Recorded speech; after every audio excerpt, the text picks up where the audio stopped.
Hey everyone, in this tutorial, I'll show you how to preview your Instagram post before sharing it. First, open the Instagram app on your phone. Tap the plus icon at the top left corner to create a new post. Now, select Reel from the options. Choose the photos or videos you want to add from your camera roll, then tap Next at the bottom right corner.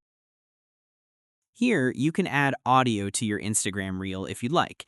If not, just tap Skip, then tap Next again. Now here's the key step. At the top of the screen, tap on Preview. This lets you see exactly how your Instagram post will look before you share it. Review your reel carefully. Check the transitions, the timing, and make sure everything looks good. Once you're satisfied with the preview, simply tap the Share button at the bottom. And that's it. You've successfully previewed and posted your Instagram reel.